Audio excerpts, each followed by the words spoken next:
This is entry one of me vlogging. The coffee's not kicking in yet. Vlogging this whole journey with writing my new series, Discord. At this point, it obviously hasn't come out yet. End goal is December 31st, if possible. It would be awesome to get it out by then, if I could keep up with the writing schedule, which for that story, I really haven't been. So the good news is we're on the third draft, and what the third draft is where I focus more on early descriptions of like scenes, of thought processes. So basically how I write, I have like 5-6 stages in writing a story. Sometimes if I'm pressed for time, which is, it's weird saying pressed for time because I self-publish, so I don't really have to answer to anyone other than myself, but I do purposefully set schedules just to keep up and be able to get each book out on time, so then once we're done we can move on to the next one, and then eventually finish a series and then move on to the next project. Things work. First drafts are always like the blueprint of the chapter, basically the main points of what I want to be said and done. Don't have to worry about descriptions, just kind of keeping the main plot on track. And it also gives me an idea of how many chapters I'm gonna have. Second draft is dialogue. I find that I tend to do better with my books and have more confidence in how they turn out when I separate dialogue and description. So I'll go through the blueprints and I'll write out any thought process that need to be articulated, all forms of conversation. That way, like, I can see how it flows, see what works, what doesn't. And that's usually the fun one, because that's the one I can do on the go. I'm on break at work, then I can sit down with my phone instead of having to tote the computer around and just have at it with just dialogue. And I write it kind of more in a script form, so it's also fun exercise with that if in the future I want to write scripts, which would be cool, honestly. That's always something I've wanted to do. So maybe one day. Third draft is connecting the conversation description. So like, how are they executing these lines? Are they sighing? Are they speaking in annoyance? And that also I try to interconnect description, especially if it's a first time, it's a first book in a series. That's when you really have to heavily focus more on certain descriptions. Not just like character's appearance or the world surroundings, but keeping in mind that the reader does not know how the main characters, what their personality is, what their thought process is, what's normal for them, and it's basically taking that time to ease the reader into what that feels like.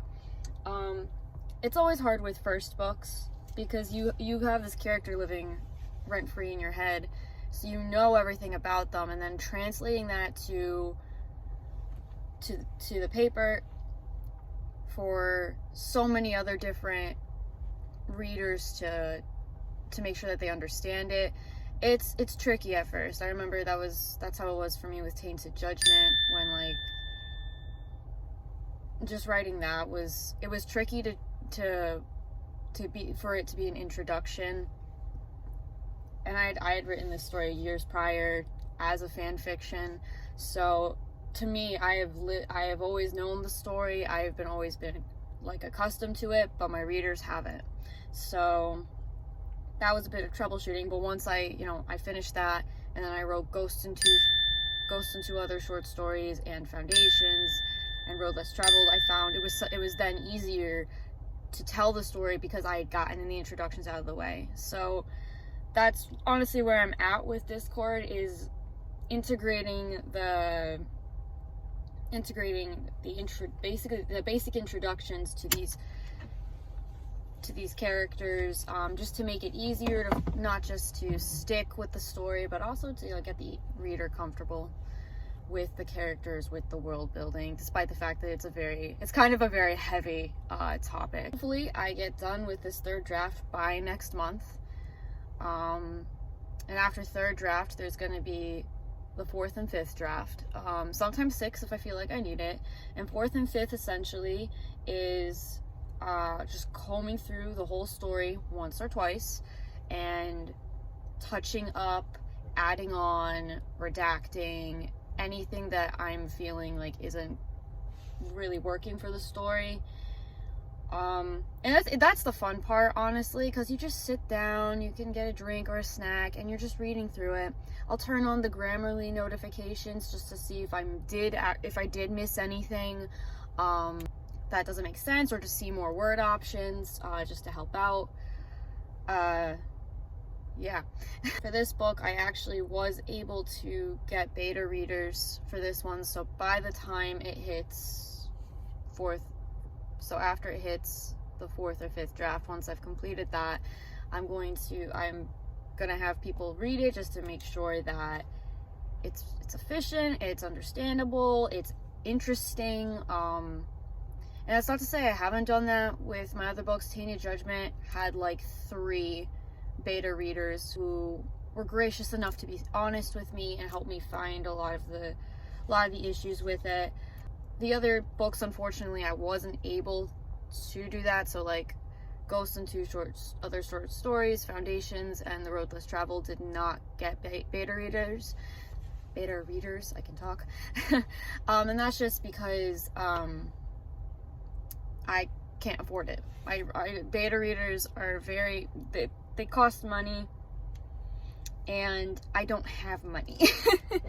I've been blessed with people. I was able to find people who are willing to wait for payment if I can't get it to them as soon as they're done. So I've definitely been blessed with that. I'm also kind of scared for them to read this book because they have only one of them has been accustomed to my work, not my recent work, but like past works, as I was like finding my writer's voice.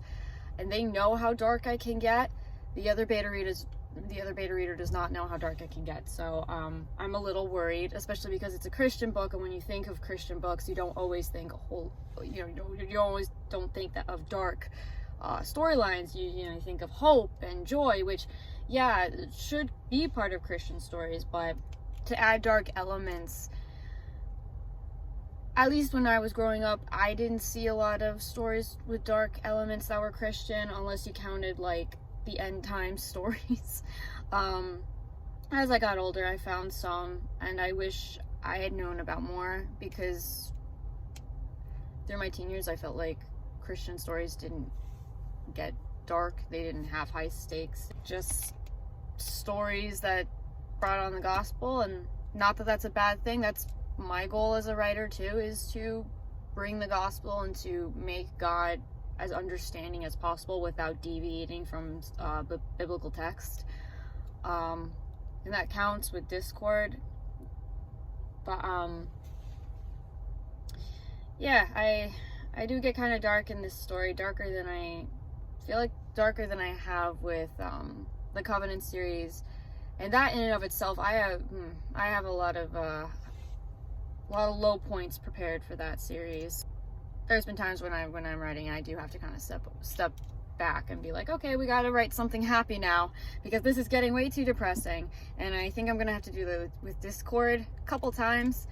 I've already cried once through writing a chapter in its second draft, which is good, but it's also like kind of emotionally draining. But yeah, that's pretty much all I've got at the moment. Like I said, I'm just having trouble with one chapter in particular right now with Discord, and it's an introduction. It was an introduction chapter, and it took me a while to fix it. I really had to fix it, because my main character, for that perspective,